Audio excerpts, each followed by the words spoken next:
All right. Hello and welcome to our Thursday live stream. Today we have a special guest as always, but this day maybe a bit more special because it's not only a partner, it's also a business friend and an expert in the thing what he is doing. And therefore I would give you some time to introduce yourself, Maximilian. Is Maximilian actually your long name or is it just Max? What is It's just Max, yeah. It's just Max. Okay, so you're not the Maximilian. It's just Max in your ID card. Okay, okay, got it. Yeah. I've Max, got go like a for it. second and a third first name, but Ah, you do? this is like for another time, yeah. Ah, for So another every time. Okay. every time we fly, we go to the airport, then full name, and then the full name doesn't fit on the airplane ticket, and then it's always cut, and we have just some letters of the next Ah, and the got it. second and the third Okay, person. okay. Together with the next beer, then. So, Max, not Maximilian. Please introduce yourself. What are you doing? Why you are here, and why you are the expert for today's topic. So, hello everybody. First of all, Anton, thank you very much for having me today. My name is Max Hoffman. I'm the co-founder of BidX. With BidX, we help Amazon sellers to grow and scale their business by automating ads on and off Amazon with our software. And I started selling on Amazon myself back in 2015. And already then we realized that it is really important to make use of advertising because you can launch products just so much faster, and also you can maintain bestseller ranks. But to do so, you have to invest a lot of time. And we were really frustrated by the process of the manual bid adjustment, the keyword harvesting, and so on.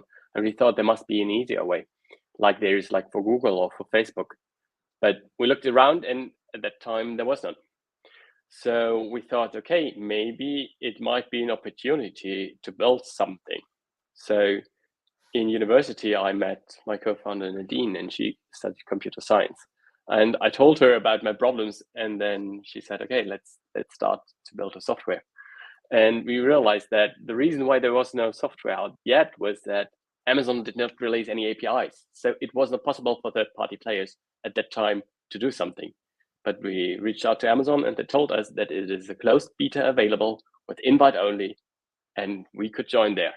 So we started to build the application to automate all the ins and outs of the advertising process. So the whole workflows of researching keywords, of setting up campaigns, of increasing bid, decreasing bid, shifting keywords, everything is now built within the BidX platform. And it not only works for ads on Amazon, but also with ads off Amazon. Thank you very much. I did not know that you sold products yourself. Did you say that? Yeah, Yeah, I did not that know. is always, we learn something new. Sorry? We always learn something new. We always learn something new. What was your first product back So then? my first product was a fail. It was like a flexible gear tie, and it was like in America a great success and bestseller, and everybody loved it. But in Germany, the problem was that nobody searched for it. So Hmm. lesson number one: you need to have traffic. You need to get First. views and clicks. Otherwise, you don't sell anything. And then the second product, which was launched like 6 weeks after the first one, was a magic secret cabinet lock that works magnetically and is installed from the inside of the cabinet. And then the cabinet is locked, and you have to get a magnetic key to open it up. And that worked great. So we did like, I think over 200K in the first year just with that single product. And then we just extended to build on baby safety products for socket cover, for other cabinet locks, and so on. And like parents spend a lot of money for their children and for the Yeah, safety I for the know. children. So we found, especially like in 2016, and when we scaled that company, it was like a really good time to have a product where there is a need, where there is a willingness to pay, and where people actually search for. So we had great success, but with that success, also a lot of work and a lot of advertising work keep frustrating us. The good old times. I was reviewing Max's first product back in 2015 or so. Augustus, cheers. Good to have you here. That's true. Like the Facebook product reviewing groups. So Oh yeah, the time was great. You in the back then you could just say I want 100 reviews. You gave 100 discounted products with 90% discount, and then you got 100 off reviews you and go. sales and ranking and everything, and everything was Everything. good.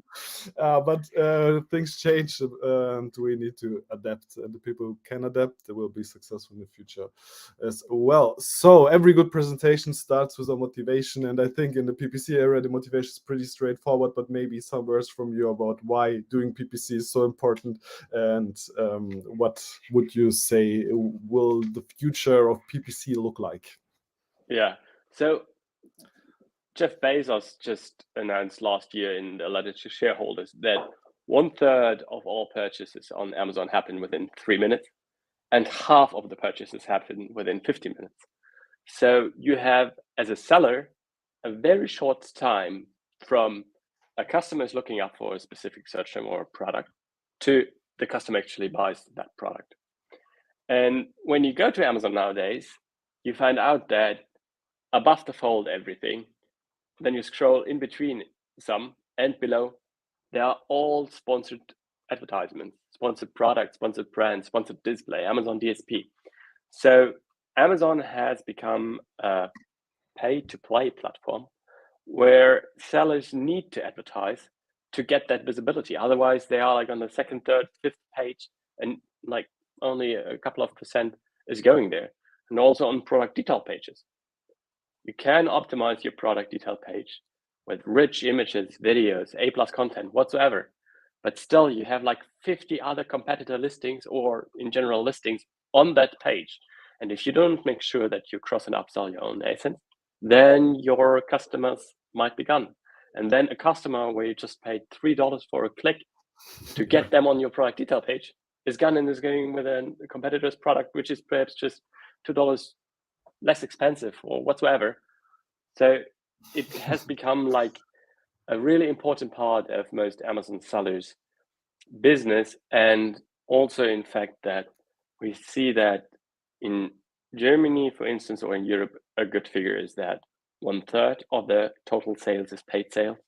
And in America, we see that 50%, so half That's of the sales insane. is paid sales.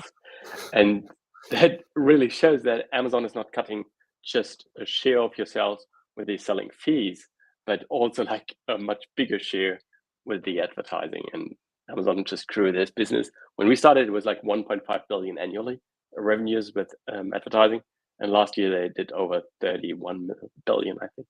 So it like 20x within 4 years, which is crazy. So I sell a product, I run ads, I get somebody on my listing, and there is another guy who runs ads on my listing, and then Yeah. the other person is paying for the ads as well, and Amazon will still get the 15% cut Yes. plus 2 clicks, or maybe Yeah. even more.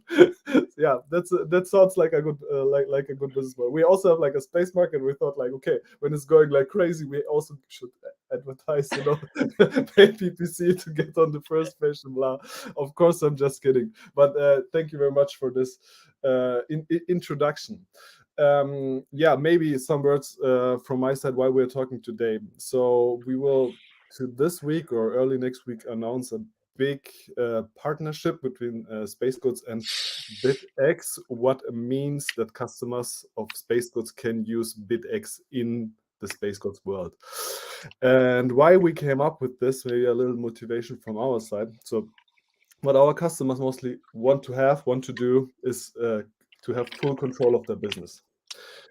What is of course not possible if you don't have access to the Amazon account of SpaceGoats, because we cannot give all our customers an access to our Amazon account, so not all of our customers can run their own ads directly. That's why SpaceGoats started to build kind of a remote for our Amazon account. But as SpaceGoats needs to tackle many other issues like invoicing, product compliance, blah, blah, blah, it was always one engineer working on this. I'm not sure how many engineers you have, Max, at the moment. We've got about 20. 20 engineers doing all PPC. So Yeah. leave the experts with their topics and do what you can do best. And our customers, they want basically a remote control for our PPC, for the PPC campaigns which run on our Amazon account, and a good performance. And that's why we came together. It was more like a coincidence, because you just went to us on the White Label Expo and said like, hey, we can build it for you.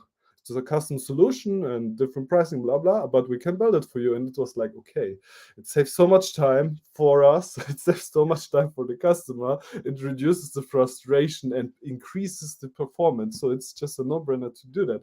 And that's why we came together to build up this beautiful solution. So today, all of our customers, so we rolled it out for a couple of customers, but from today on, all of our customers can get an access to their own BidX sub account and can upload, download, whatever adapt strategies, blah blah. So use BidX with the full functionality, plus adding new campaigns and new campaign formats. And therefore, the most exciting part is coming now. Max is showing us what our customers and every other BidX customer, obviously, can do in the future or already now when you just sign up for BidX. So, Max, stage is yours. Yeah. So, like, the biggest challenge in the use case with SPACEGOATS was to have a single seller account that now has to be split in sub accounts. So basically, there's just one advertiser, but that is running like ads for different brands, and has all the different campaigns. So the challenge was like to split that main account based on products, based on campaign identifiers, and so on, and create separate users accounts. And that is exactly what we did. So now all SPACEGOATS clients can access individually a BidX account where they have full access to their advertising, which I think is like amazing and a great opportunity. I would just like to give you a short overview how the backend looks like and which possibilities you have. So BidX is separated into 3 different areas. We have the dashboards where you get an overview of your current performance.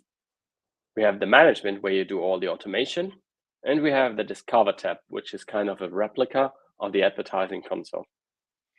So within dashboards, we have all the charts and widgets, which can be completely customized to your own needs.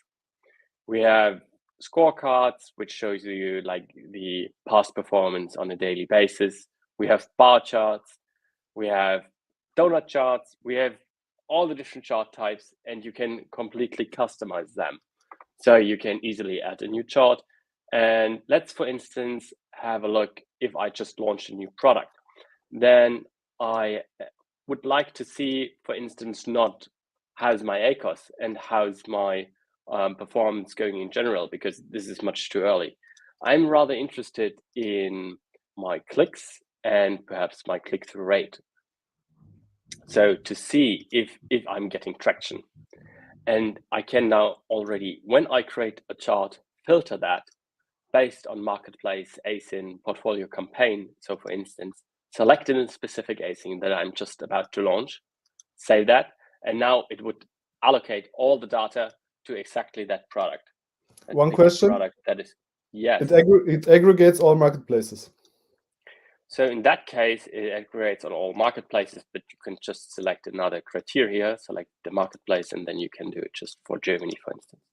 But that's in general a great feature, because in our dashboard, you can also select all marketplaces at the same time, but in the Amazon Seller Central, you cannot do that, right? So that's great. If I'm correct, so you need to like switch between the different marketplaces, reload the page every single time. Absolutely. And so much time, and you don't have an overview of, okay, how good is my product performing? Especially because when you're using like pan-European program, you have like one stock for your product, and you want to see how many sales I do in all the marketplace or in total. So when do I have to restock and stuff like that? And it's super tough to do it yourself in the Seller Central, and that's why a solution which aggregates that is such a benefit. Yeah.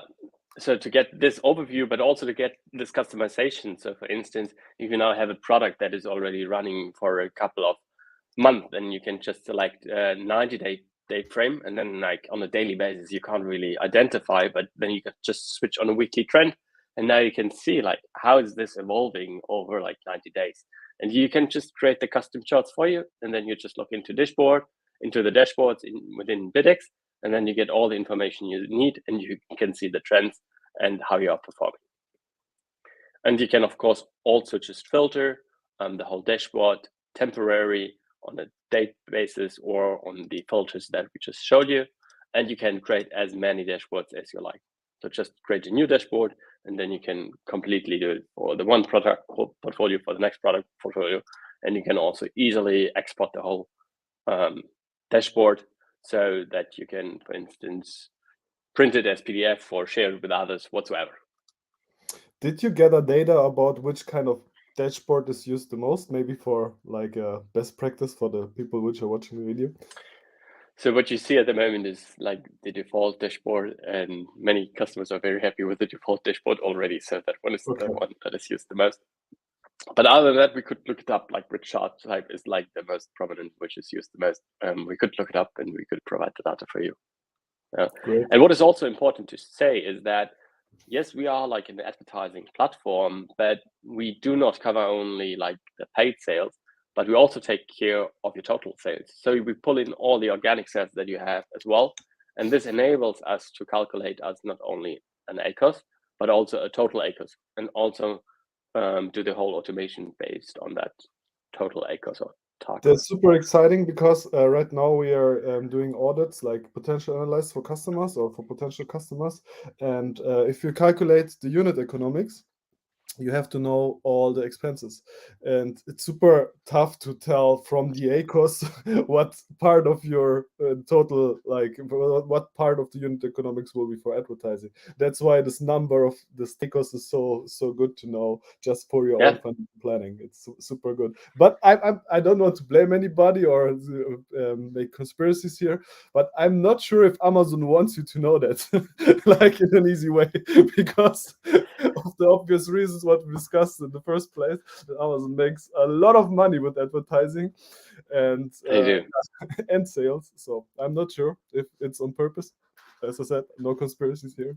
Just a random thought from my side. Yeah. Okay. Then we come to the second part of the tool, which is the management.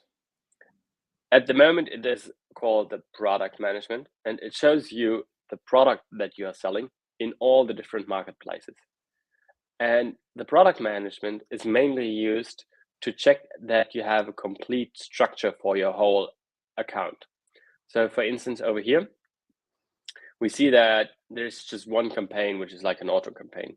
So we don't have many campaigns and the structure is not fully complete. So what the system would then enable you to do is to create a whole new campaign structure with a single click. So you click on Add Keywords, you select either your own keywords that you find out with your keyword research, or use our suggestions. And this also supports ASIN. So if you enter like an ASIN, then we put that into the product targeting campaign. Then we support different focus types. So maybe you have like a generic campaign group, maybe you have like a branded campaign group, maybe you have one that where you're attacking your competitors. That is also supported. Then you just click on Save, create structure, and add keywords. And what the system is then doing is, for each campaign, it will create one ad group with one match type. So an auto campaign, a manual campaign with broad keywords, manual campaign with the exact keywords. You can actually like select the match types you'd like to have. And we will insert the keywords over there, and we will also add the negative keywords over there. So you have like the campaign structure with the best practice with a single click, which is amazing because the campaign structure is the basement for the whole optimization. And if the structure sucks, it's like really hard to scale, or you don't get as much out of it as you could. And we also use this structure for our keyword harvesting.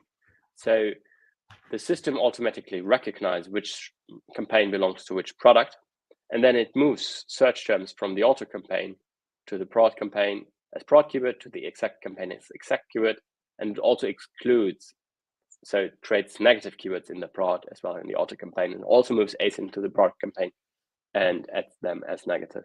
targets within the auto campaign. Question.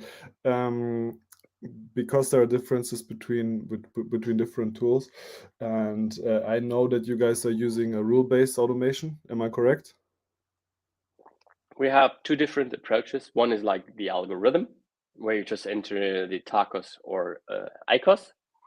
And the other one is based on custom rules, where you can precisely override for certain. Oh, that was my question. So you are able to change the rules because you think you're smarter than the algorithm. Let me show you. So for instance, now we built up the campaign structure for this product.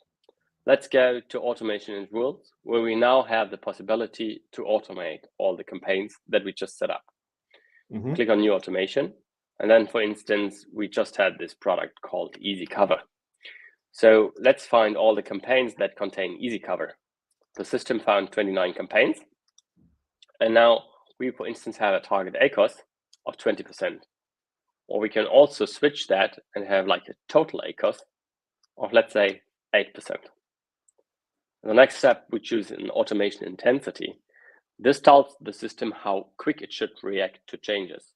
You can set it to moderate, which is like the default setting. You can set it cautious. This is for best sellers, our recommendation, because you don't want the system to overreact just because there were like 2 days without sales. These are important keywords and they should stay there. So the system should wait and should be really certain until it makes changes. Or you are currently launching a new product and then you set it to dynamic. Then the system will wait a much shorter period and is much less certain with its decision, but it therefore acts much quicker and you get faster to the result where you'd like to go. And as mentioned, the keyword harvesting, keyword and negative keyword management by default is turned on. Turn it on if the structure is complete. Turn it off if there is still a mess which has to be cleaned up. But in general, we recommend to turn it on, and then you click save, and then the system is doing automatically all the changes for you. We also have an explanation how the whole bid and budget automation works. So you find this, for instance, in the tooltip over here. We can share that afterwards. How does the bid management work, as well as how does the keyword management work? And we also show you, when you click on these articles, on the one side, we describe the whole optimization process, but we also created the video, so you can just watch the video and then you learn how the automation exactly works and which KPIs are taken into account and which data is taken into account. And then for some reasons, you might like to override the algorithm. So I would say that the algorithm is taking care of about 85% of the automation adjustments that have to be made. But sometimes, for instance, if you start a new product and you launch and you want to push hard, the system always waits, normally with the algorithm, 72 hours until it's making an adjustment. Because this is the period where Amazon is going to attribute all the sales. So making a decision earlier might be a false decision because the sales come in later. So what we then do is like an individual rule. And for instance, if you are launching a new product and you have a couple of keywords which don't have any clicks yet, and you say your current bid is still below, for instance, $2 or €2, and you say that elapsed day is bigger than 0, so 1. What the system is now doing, and then we'd like to increase the bid by 12 cents. What the system is now doing is it does not only wait 72 hours until it makes an adjustment. And so the increase would just take a long time.